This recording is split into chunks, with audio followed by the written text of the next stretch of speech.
Bagram, এক ঘাঁটির ছায়ায় বিশ্বের নতুন যুদ্ধ। আফগানিস্তানের শুষ্ক পাহাড়ের মাঝখানে এক নিঃশব্দ দৈত্য দাঁড়িয়ে আছে বাগরাম, যে জায়গায় ইতিহাস লেখা হয়নি শুধু কাগজে, লেখা হয়েছে রক্তে, প্রতিশোধে আর প্রতারণায়। এখানে যুদ্ধ বদলায়, পতাকা বদলায়, কিন্তু ঘাঁটি থেকে যায়। আর আজ আবারও সেই বাগরাম বিশ্ব রাজনীতির নতুন দাবার ছক তৈরি করেছে। নমস্কার বন্ধুরা, দিগন্ত দর্পণে আপনাদের স্বাগত। আমি আপনাদের বন্ধু সমীরণ। 1950-এর শতক।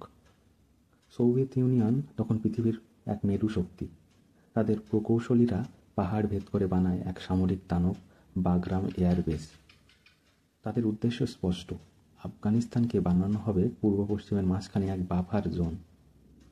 1979 সালে রুশ সেনারা যখন আফগানিস্তানে প্রবেশ করে, বাগরাম হয়ে ওঠে তাদের কমান্ড সেন্টার। তাদের চোখ, তাদের কান, তাদের ভয়। কিন্তু 10 বছর পর মুজাহিদিনদের গরিলা যুদ্ধ আর আমেরিকার গোপন সহায়তায় সোভিয়েতের পতন ঘটে। বাগরাম তখন হয়ে ওঠে নিঃশব্দ, যেন যুদ্ধ শেষ হয়েছে, অথচ আসলে শুরু হয়েছে এক নতুন অধ্যায়। 2001 সালের 11 সেপ্টেম্বর দুটি বিমানের ধাক্কায় কেঁপে ওঠে নিউ ইয়র্ক। বিশ্ব শুনতে পায় এক প্রতিজ্ঞা, আমরা ওসামাকে খুঁজে বের করব, যেখানেই থাকুক। তারপর শুরু হয় আমেরিকার প্রতিশোধের যুদ্ধ, তালিবানের বিরুদ্ধে, সন্ত্রাসের বিরুদ্ধে। আর সেই যুদ্ধের কেন্দ্রবিন্দু হয়ে ওঠে বাগরাম এয়ারবেস। এখানেই ছিল বন্দীদের কারাগার, এখানেই ওবামা এসেছিলেন 3 বার নিজের যুদ্ধকে ন্যায় বিচার নামে ইতিহাসে লেখার জন্য। কিন্তু 2021 সালে এক নিঃশব্দ রাতে আমেরিকার সৈন্যরা পালিয়ে যায়, পিছনে ফেলে কোটি কোটি ডলারের অস্ত্র আর এক গভীর প্রশ্ন, এই যুদ্ধে জয়ী আসলে কে? 2025 সালে ডোনাল্ড ট্রাম্প ফের মঞ্চে। তিনি ঘোষণা দেন, তালিবান যদি বাগরাম ফেরত না দেয়, খারাপ কিছু ঘটবে।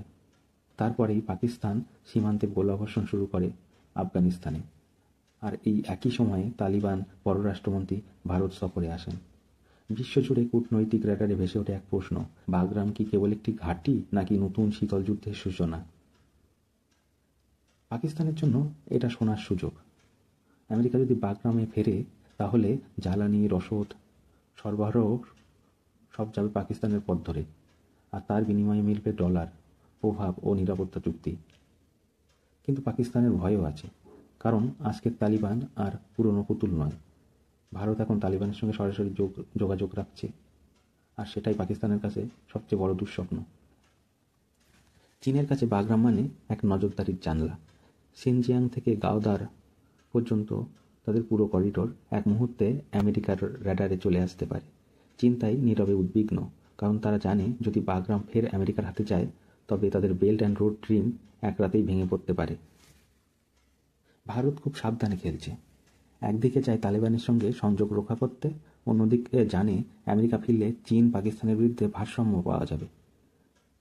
ভারতের লক্ষ্য স্পষ্ট, পাকিস্তানের স্থিতি চাবাহার থেকে কাবুল পর্যন্ত সংযোগ। তাই নয়াদিল্লি এখন কথা কম বলছে, কাজ বেশি করছে। যখন পাকিস্তান আফগান শরণার্থীদের তাড়াচ্ছে, ইরান তাদের দরজা খুলে দিচ্ছে। তেহরান জানে মানুষই সবচেয়ে বড় পুঁজি, আর মানবিক সম্পর্কই সবচেয়ে স্থায়ী কূটনীতি। উজবেকিস্তান, তাজিকিস্তান, তুর্কমেনিস্তান সবাই জানে বাগরাম মানে আগুনের খুব কাছে দাঁড়িয়ে থাকা। তারা কথাও বলছে না, কিন্তু প্রতিটি দেশ প্রস্তুত যদি আবার যুদ্ধের বাতাস বইতে শুরু করে। বাগরাম এখন শুধু একটা সেনাঘাঁটি নয়, একটা আয়না, যেখানে প্রতিফলিত হচ্ছে আমেরিকার পুরনো অহংকার, চীনের উত্থান, ভারতের কৌশল আর পাকিস্তানের দ্বিচারিতা। হয়তো ইতিহাস আবার ফিরে এসেছে এই জায়গায়, যেখানে একদিন সোভিয়েতরা হেরেছিল, তারপর আমেরিকাও হেরেছিল। আজও বাগরামের আকাশে ভেসে বেড়ায় সেই একই প্রশ্ন, শক্তির শেষ ঠিকানা কোথায়? বাগরাম এয়ারবেস শুধু আজ এয়ারবেস নয়, পৃথিবীর অদৃশ্য যুদ্ধের সবচেয়ে দৃশ্যমান প্রতীক।